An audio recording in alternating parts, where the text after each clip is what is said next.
Okay, I think we're starting. Great. Okay, so hopefully wherever you are, you'll be sat somewhere now with a cup of tea, like me,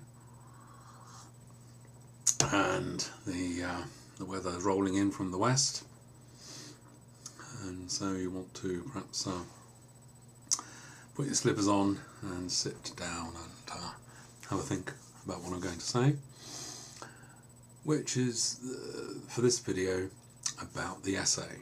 Now, I'm going to split the discussions about the essay into 4 parts. 1, 2, 3, 4.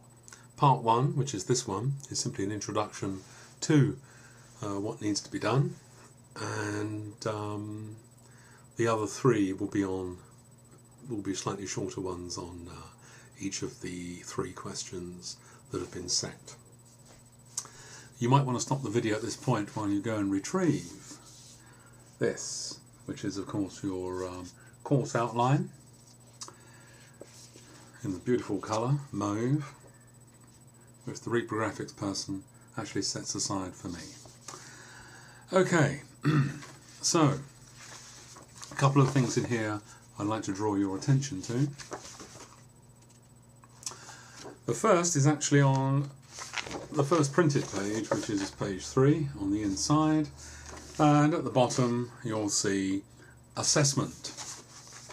Now, apart from the rather scary looking 2-hour exam, which won't be scary by the time you get there, I swear, apart from that there is a 1500 word essay which is weighted 25%. Okay, now notice it says 25%, and notice that it also says 1500 words. So 1500 words isn't actually a lot of room to write a kind of very substantial essay on some of these weighty topics that we've been talking about.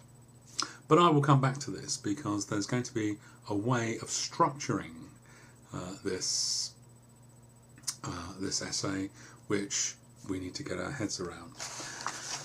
Okay, so as you already know, I hope, the essay is on matters to do with part 1 of the course. Part 1 being about the classical theorists, the problem of order, up to and including Talcott-Parsons.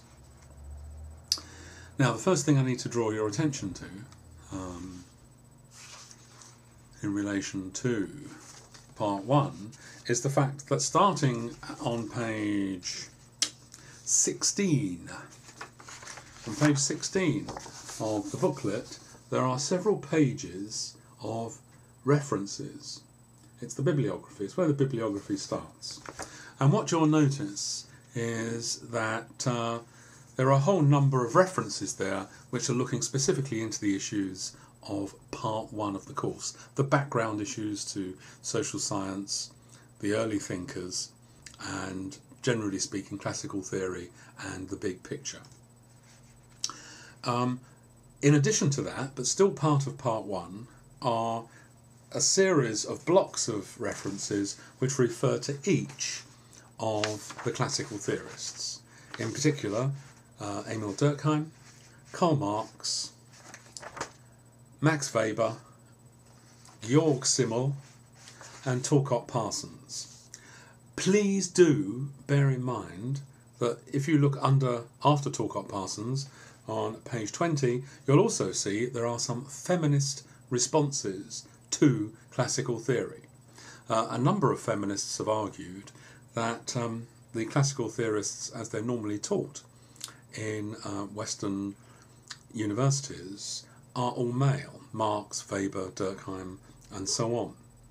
And there has been a recent attempt to try and redress this balance by social theorists who are attempting to raise the profile of female thinkers from the 18th and 19th century onwards.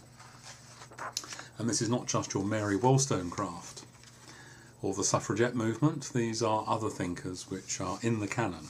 So feminists give another critical perspective from which to look at classical thought. Okay, so you don't have to read all of those books. The books and the papers which are in the bibliography, starting on page 20,